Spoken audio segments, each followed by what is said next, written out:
Watching the principal eat with his mouth full of oil, the students were so hungry that they swallowed their saliva.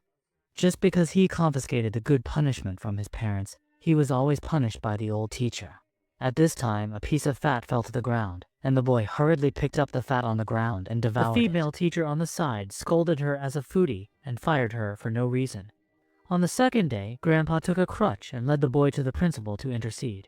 Looking at the unkempt grandfather and grandson, the principal looked disgusted. He bluntly said that if you don't have money, you don't want to go to school, and it's better to go home to sell sweet potatoes, which can also reduce the burden on the family.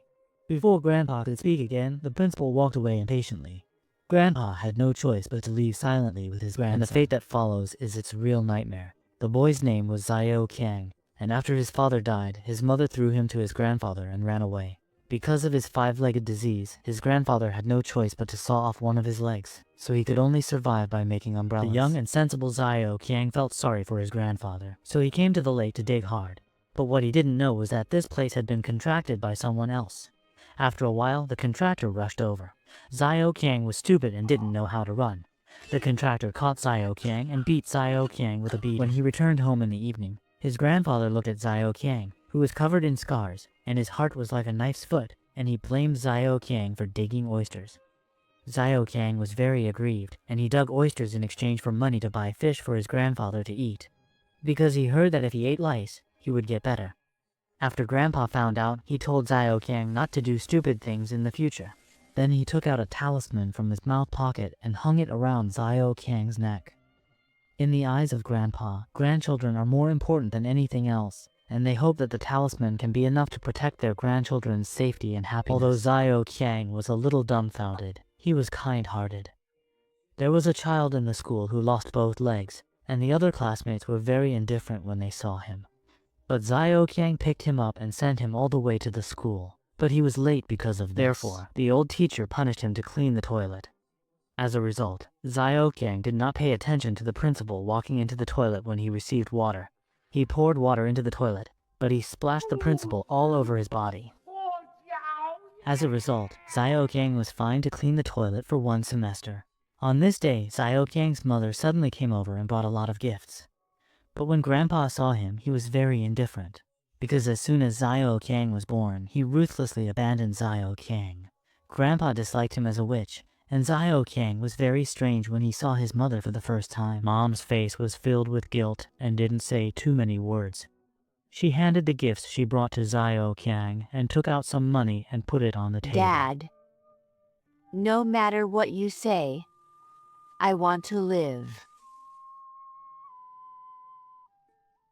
Otherwise, would you tell me to die on this rocky ground? After saying that, Mom and Mom were reluctant to give up and hurriedly left. With the money left by his mother, Xiao Qiang can continue to go to school. But when he arrived at the school, the old teacher still asked Xiao Qiang to clean the toilet. Xiao Qiang was afraid of getting dirty the new shoes his mother bought, so he hung the shoes around his neck. And before my mother left, she wanted to see Xiao Qiang again, so she came to the school. But I looked at it all in the classroom and couldn't find the child. When the old teacher saw the woman dressed brightly, he greeted her with a smile and asked her what was wrong. When he heard that the other party was looking for a small strongman, the old teacher looked at his tone and didn't know how to answer. Xiao Feng hurriedly stood up and said that Xiao Qiang was cleaning the toilet, and his mother hurriedly looked for him. When he saw the thin little boy standing on the cold ground with bare feet, cleaning up the garbage, the distressed mother burst into tears in the rain, and he called her son's name with a small heart.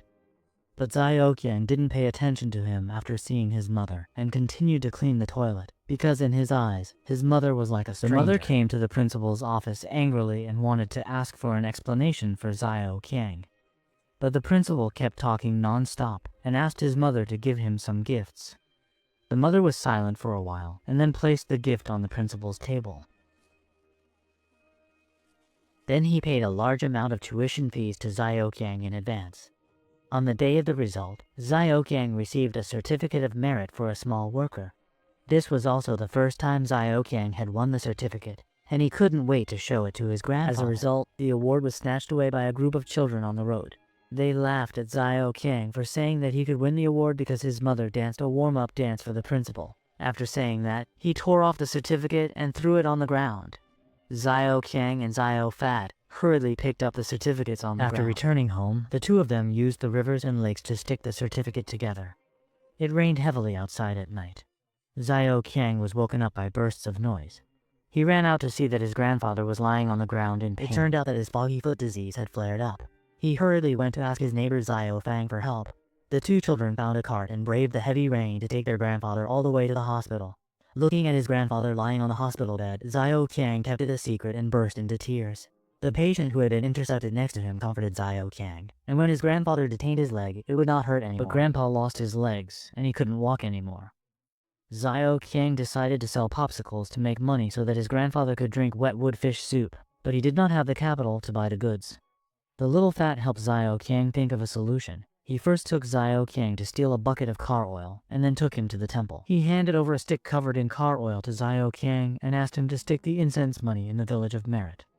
Xiao Qiang and Xiao Xin glued a banknote to him and were just about to take it, but he did not see the fierce and evil Vajra above. Xiao Qiang was so frightened that he pulled out his legs and ran away. The little chubby man stepped forward and calmly took out the money one by one. In this way, Xiao Qiang had the capital to sell weapons, and he had always been timid, so he did not dare to shout in the street. So he lay down at the well mouth to practice secretly, and then went to the street to sell. But Sheng Yi still ignored it, so he listened to Xiao Fat's suggestion and painted himself into a flowery face. If whoever buys popsicles is given as a horse, this method is indeed effective. Those classmates who bullied him on a daily basis rushed up to buy popsicles first, and then rode on Xiao Qiang's body roughly.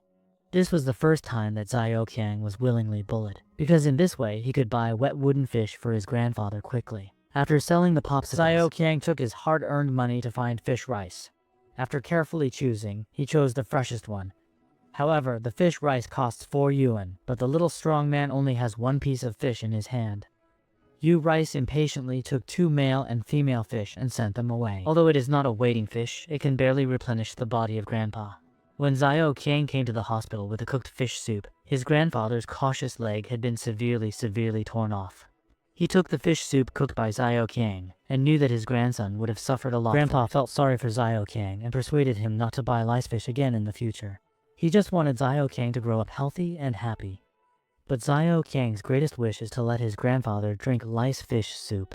In the days that followed, Xiao Qiang worked harder to sell sticks, but the children who bought sticks became more and more excessive. They rode on Xiao Qiang's body, and they did it down vigorously, pressing Xiao Qiang's face to the ground. Fortunately, he was discovered by a neighbor passing by, and he hurriedly drove the bully away and helped Xiao Qiang up. Oh, what's wrong with you? Bleeding? Do you have a tutor for these dead boys? But even if Xiao Qiang was bullied and covered in injuries, he refused to let go. Because in his heart, these were too insignificant compared to his grandfather's fish soup.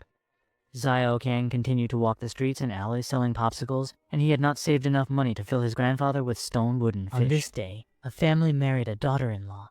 Xiao Qiang couldn't help but put the popsicle box aside to watch the fun. Who knew that the bad boy stole the popsicle box while he was not paying attention? They hid in the alley and stole those popsicles, and while eating, they talked about fools like Xiao Qiang. By the time Xiao Qiang discovered, there was no trace of them anymore. He cried all the way and ran home, then took a basket and ran out. Seeing this, Xiao Fang hurriedly chased after him. Xiao Qiang ran to the lake again, and the popsicle box was lost and crushed, crushing the smallest hope of his youth. And now the only way to make money is to dig for honey. Even if they are caught by the contractor, they may still be beaten to death. He also wanted to save enough money for his grandfather to buy stone and woodfish as soon as possible.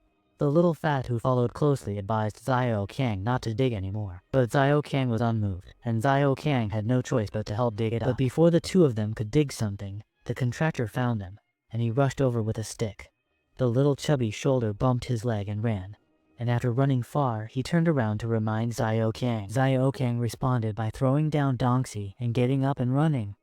The contractor chased after him and cursed. Xiao Qiang hurriedly lifted the rain net and drilled into the pond next to him. Xiao Qiang, under the vicious contractor, ran desperately, but did not notice that he had arrived at the pond.